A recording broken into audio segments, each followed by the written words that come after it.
What evidence remained of this year's Brillo breeding season has long since been swept away. This sandbar has returned to its normal, pristine state, save for one unusual pile of rocks.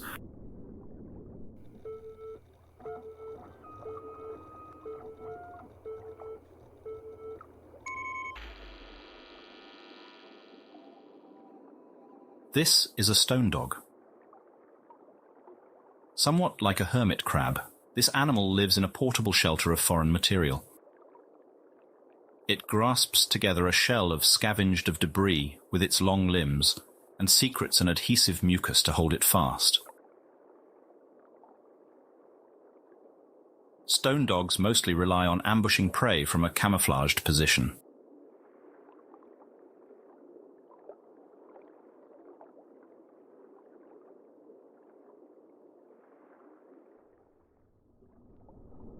Right now, this stone dog here is not the hunter, but the hunted. It is a woefully obvious attempt to hide, as the predator stalking it possesses one of the sharpest minds in the ocean.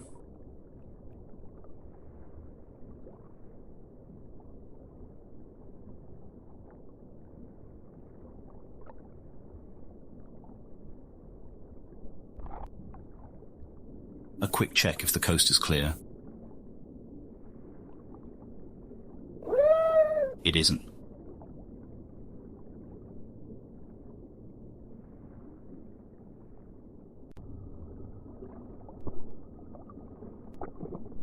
Our whale calf wants to play, not eat.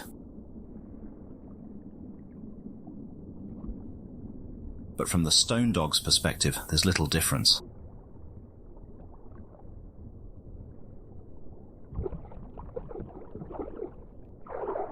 Since hatching, our calf has been a healthy and energetic specimen.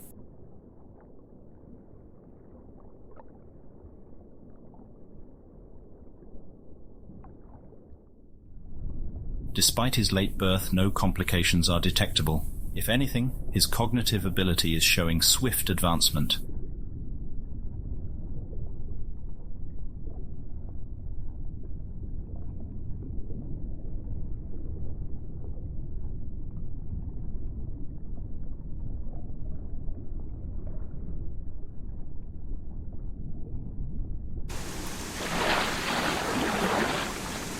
He is very fond of holding his fluke above the water surface. Scattered showers are currently moving through the area. The calf has been emerging frequently for visual inspection since the rain began. He seems very interested in the weather above. A long call reminds him not to stray too far. Brillos have surprisingly keen vision above the water. The calf is quickly able to spot his mother. This is the farthest distance he has travelled from her. It is more than twice that of yesterday. Today was quite an adventure. Now, reminded of his mother, all this bravery seems to evaporate. He is suddenly anxious to be at her side. He will bring her any interesting objects discovered while exploring.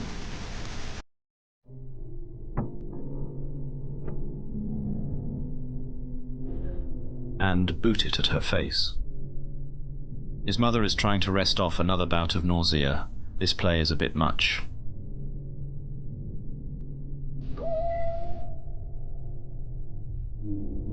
But these discomforts are trivial to the bond between mother and child. Our neural interface even shows a measurable relief in her symptoms during these interactions. The calf's carefree play is training for future hunts and the essential skills of survival. But it will be some time before he has to worry about earning meals on his own.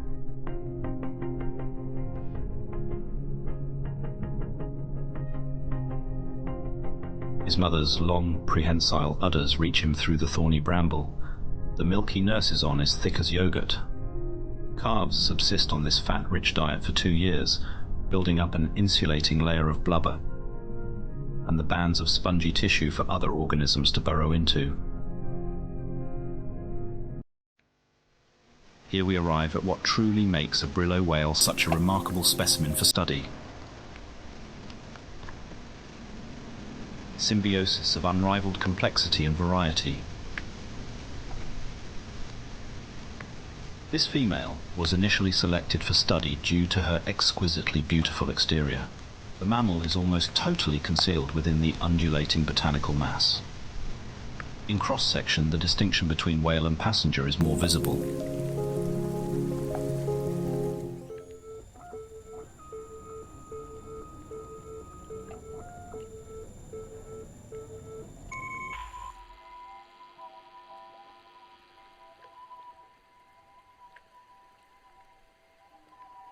Unlike the stone dog shown earlier, this is not simply an external attachment of foreign material. The Brillo whale has an intimate connection to thousands of other living creatures.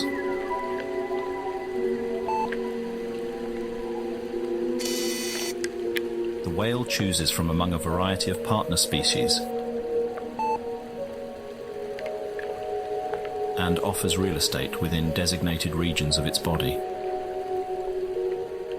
An inner membrane draws the line between the welcome cohabitation space and the whale's vitals. This unusual arrangement raises several questions, the first of which we will address. What is the benefit of living on a whale? To help us illustrate the principle, we will be assisted by a sea bunny, or sea bun, to use its more common nickname. While each species has its own unique adaptation to this niche lifestyle, we can create several broad categories of benefits such evolution aims to harness. Moving through water takes energy. It is far easier to travel great distance when someone else is doing the swimming. Simply hitching a ride can be greatly beneficial. For example, one species of crab only lives on Brillo whales every other generation and uses whale transportation to greatly expand its range. Unless one is the apex predator, the threat of being eaten is an ever-present reality. If one lives as a potential meal, it is very important to be the least desirable, most difficult of meals. Finding alliance with a giant beast and living under its protection creates a very effective deterrence. It's always still possible to be eaten, but hunters now risk facing off with a leviathan. Some partnerships are more proactive. Certain shark, skates, rays and scarps have formed hunting partnership with the Brillos. They help find and catch quarry, then share in the feast. Pack hunting allows the Brillo to take down larger and different sorts of prey. The blood or waste of Brillo whales can also provide a source of nourishment. This not offered freely. Obviously, a Brillo whale cannot stand to be eaten alive. An Earth parallel is an oxpecker bird on a rhinoceros. The bird may drink a marginal amount of blood while it cleans off ticks. It's a fair trade for the rhinoceros, as the tick is the far greater threat. So too, will a Brillo whale expend blood in a beneficial relationship. In several instances, living on a Brillo has evolved into part of an organism's life cycle, and the specific conditions regulated in a Brillo's body are required for a new generation. In some cases, this goes even further. With the biology of the two species becoming so enmeshed, it is unclear where one ends and the other begins. But these instances are rare. Our research team is very interested if these extreme cases represent a functioning system, or the pathological eventuality to such complicated arrangements. All of these riders taking in small amounts adds up to a great expense for the host. This prompts the obvious next question. What does the whale stand to benefit from this arrangement? This is more complicated to respond to. There seems to be as many answers as there are Brillo whales, as there is spectacular variety among Brillos. For now, let us approach the answer with specific examples from this mother. The most prominent feature along her body is the wide variety of photosynthesizing organisms. The whale is, of course, not an autotroph producing her own energy from sunlight, but the specialized sea flora pays rent by sharing some of their sugars into her blood. When light is low, roots ferment, and alcohol is also created as a byproduct. Certain plants near her head also act as fishing lures, drawing food to her maw.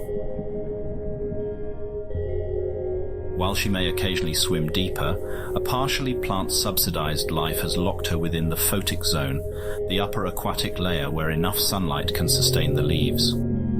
Adult brillo behavior and biology is often dramatically influenced by their symbiotic arrangement.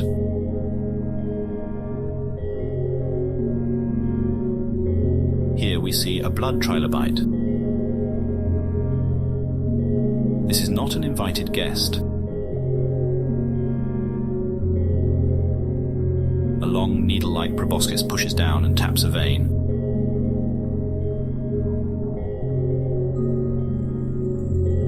Drinking in great volume and offering nothing in return, it is a true parasite. This is a job for the vellum worm. Vellum worms fill their stomachs by grooming brillos of unwanted visitors. It is currently hypothesized that vellum worms distinguish the welcome from the attackers through smell and taste. Parasites have all been found to have elevated amounts of a bile-like brillo waste inside them. This mother brillo also has to worry about creatures browsing her lovely plants.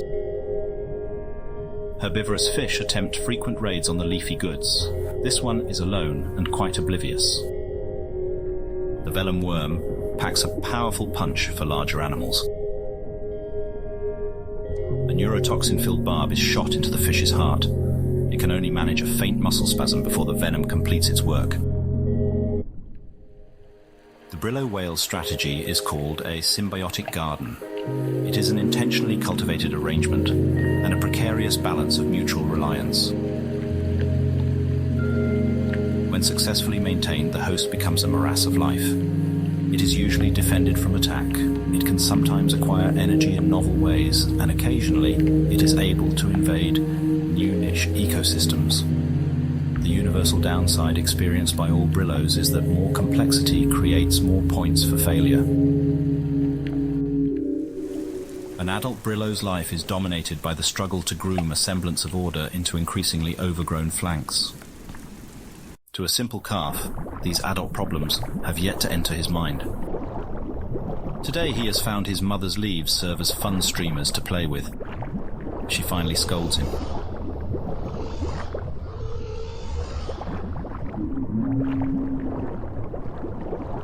She is too unwell to tolerate any more roughhousing. He doesn't quite understand, but he has other diversions.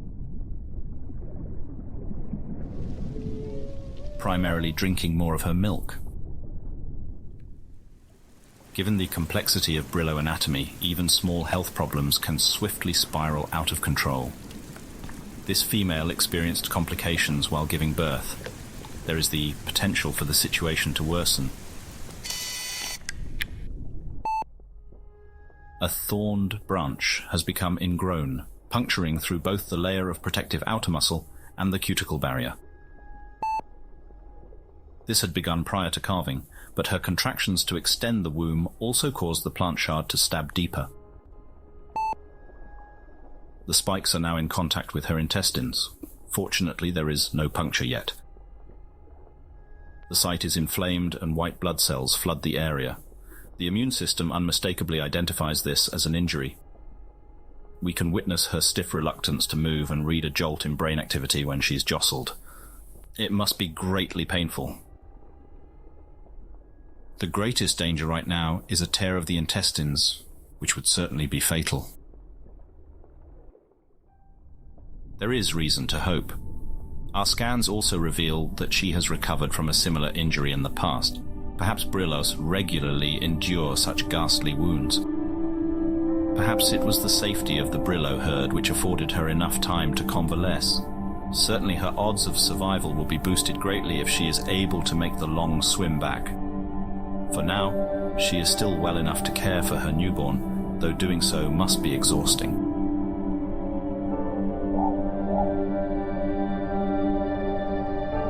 Judging by several physical indicators, this is most likely her first calf. Those Brillos who manage their gardens well can be extremely long-lived. Females can give birth as many as 8 times. If the calf survives, one day he too might also cast his genes forward, his own minute fingerprint on the future's shape. Regardless of whatever metric of success we observers of an outside species might apply, his life will be led by the means it was forged in the crucible of natural selection. But, for now, a rare moment of shelter.